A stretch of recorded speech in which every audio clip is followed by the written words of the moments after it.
मैं आदित्य मौर्य गोरखपुरी उर्फ गोरख वाले मौर्य जी। और जितने भी मेरे साथी जो है मेरा फेसबुक पेज देख रहे हैं और मेरा यूट्यूब चैनल, आप लोग जो है यूट्यूब चैनल को सब्सक्राइब कीजिए और फेसबुक पेज को जो है फॉलो कर लीजिएगा। आज जो है हम जंतर मंतर पे हैं और हमारे साथ में हमारे भाई शिवम मौर्य लखनऊ वाले हैं, जो बहुत ही फेमस हैं। हरदोई में जो है बौद्ध विहार को लेकर जो है इनके ऊपर मुकदमा हुआ था, 15-16 दिन जो है जेल में भी काट के आए भाई मेरे, बहुत ही फेमस हो गए। और आज जंतर मंतर पे जो है छात्रों के समर्थन में आए हैं। क्या कहना चाहते हैं आप?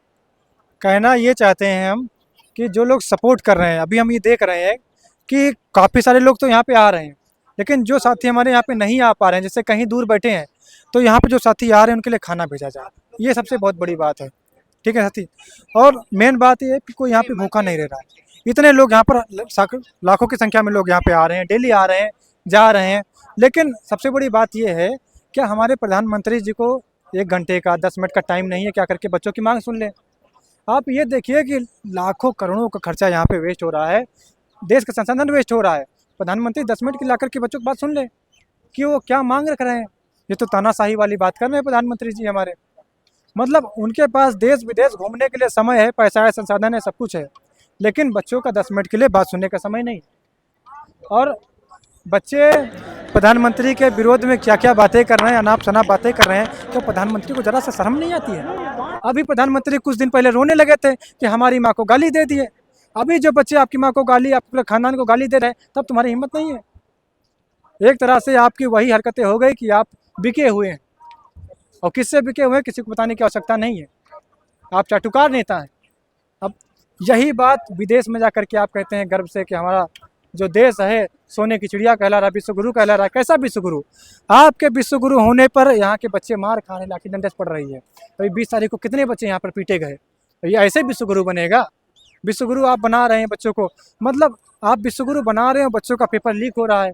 क्या आप ढकोसला फहरा रहे हैं, सिर्फ ढोंग कर रहे हैं और विश्वगुरु एक होने चीज का। और है कि हमारे जो है प्रधानमंत्री जी, चाहे योगी जी, मुख्यमंत्री जो हैं, कोई भी मतलब विदेश में जाता है तो बोलता है कि जो है हम बुद्ध के देश से आए हैं, हम बुद्ध के धरती से आए हैं। बुद्ध के नाम पे जाके विदेश से जो है चंदा उठाते हैं, अपने देश में फंड जो है मंगवाते हैं। इस पे आप क्या कहना चाहते हैं? ये कहते हैं कि भैया हम बुद्ध के देश से आए हैं। अभी कुछ ही महीने पहले हमने हरदोई में तथागत गौतम बुद्ध की निजी संपत्ति पे हमने सब पूरे गांव वालों ने मिल करके, किसी को कोई समस्या नहीं था, तथागत गौतम बुद्ध की मूर्ति रखवा दिया। तो इन सब की पूरी सरकार ने मिल करके वहाँ से मूर्ति तोड़ करके हटवाया। और हटवाने के बाद 39 लोगों के ऊपर केस कर दिया, 11 लोगों को जेल में डलवा दिया। 15 दिन के लिए 11 लोग जेल में रहे और ये कहते हैं कि हम बुद्ध के देश से आए हैं। तो भैया ये लोग ढकोसला कर रहे हैं, ठीक है ना। तो ये लोग कोई बुद्ध के देश से नहीं आए, ये खाली पाखंडी लोग हैं। आपके ऊपर भी जो है मुकदमा हुआ था हरदोई में, 15 हाँ, दिन जेल में रहे, क्या आपको डर नहीं लगा फिर? डर किस बात का जब भगत सिंह को डर नहीं लगा है। अभी ये बच्चे जो हैं गांधी के मार्ग पे चल रहे हैं। अभी एक दिन समय आ गया, ये बच्चे भगत सिंह के मार्ग पे चलने लगे, तब ये सरकार क्या करेगी? तब सरकार क्या करेगी? सोचने वाली बात है। अभी क्या है कि बच्चों को भगत सिंह के मार्ग पे चलने का समय अब आ गया है, क्योंकि गूंगी बहरी सरकार को सुनाने के लिए आवाज़ करना पड़ता है। अब आवाज़ तभी होगी जब आप भगत सिंह के मार्ग पे चलेंगे। तो जितने भी साथी वीडियो को देख रहे हैं, कायदे से शेयर कीजिए और खाली आप योजना बनाइए कि आपको भगत सिंह के मार्ग पे चलना है।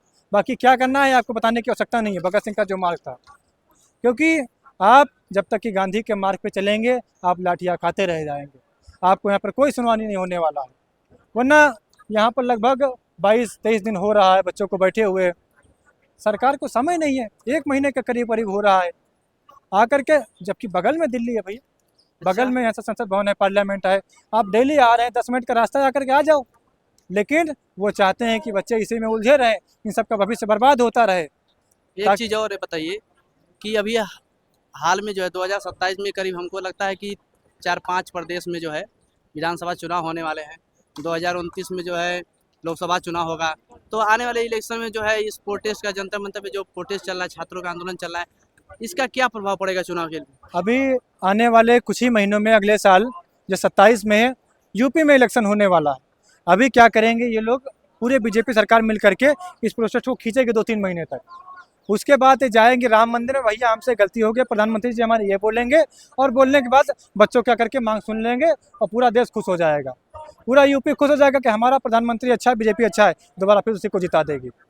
तो यही इन लोगों की चाल है। वरना क्या समस्या, जा करके इनकी बात सुन लो ना। ज़्यादा मांग कर रहे हैं क्या? अगर ये बच्चे मांग कर रहे हैं कि धर्मेंद्र प्रधान को इस्तीफा दिया जाए, क्यों दिया जाए इनसे पूछो ना, कुछ गलत तो नहीं मांग कर रहे हैं ना, इनसे पूछो क्यों दिया जाए, वो अपनी बात रखेंगे, अपनी बात रखिए। लेकिन आप क्या हैं, आप तानाशाही सरकार बन करके खड़े हैं मुंह बन करके, आप इनकी सुनने को नहीं तैयार हैं, और आप कहते हैं हम प्रधानमंत्री हैं। प्रधानमंत्री एक पिता के समान होता है, एक राजा पिता के समान होता है, लेकिन ये पिता नहीं, ये क्रूर के समान हो रहा है धीरे धीरे।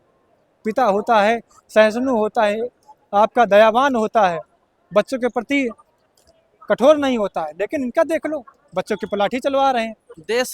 देश के कई मंदिरों में जो है हजारों करोड़ की चोरी हो रही है, और उसी तरह जो है अयोध्या का राम मंदिर जो बहुत ही चर्चित है, वहाँ पे कई हजार करोड़ का चोरी हो गया, उसको लेकर आप क्या कहेंगे?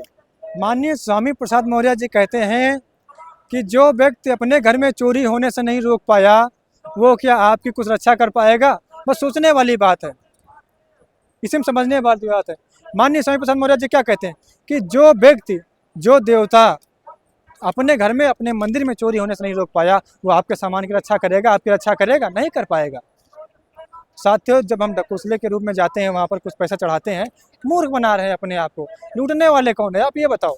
लेकिन कुछ लोग कहते हैं कि चोरी हुई, और चोरी हुई, अब भगवान की कृपा रही तभी तो पकड़े गए। अच्छा, अरे एक मिनट रुको, क्या कहते हैं, भगवान की कृपा रही तभी तो पकड़े गए, तो क्या भगवान की कृपा से वो चोरी नहीं रोक सकते थे क्या?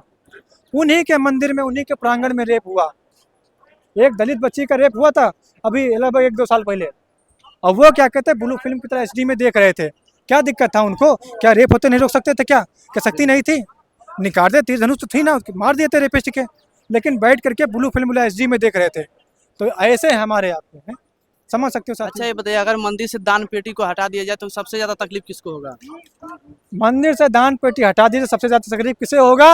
ये हमारे जिसका दर्शक उससे बताएंगे। धंधा चल रहा है, जिसका उससे धंधा चल रहा है, और धंधा किससे चल रहा है? आप लोग समझदार। ये सवाल जो है, इस सवाल का जवाब जो है हमारे दर्शक कमेंट में बताएंगे। दर्शक समझदार है, और समझदार अभी देखिएगा कैसे कमेंट करेंगे। और एक लास्ट धंधा सवाल, किससे चल रहा है, आप लोग खाली ये कमेंट कीजिए, और बाकी इस वीडियो को खूब ज़्यादा शेयर कीजिए। एक लास्ट सवाल हमारे दर्शकों को आप क्या कहना चाहेंगे? हम ये कहना चाहेंगे कि जिसकी आप पूजा करते हो ना, उसका प्रमाण ढूंढो।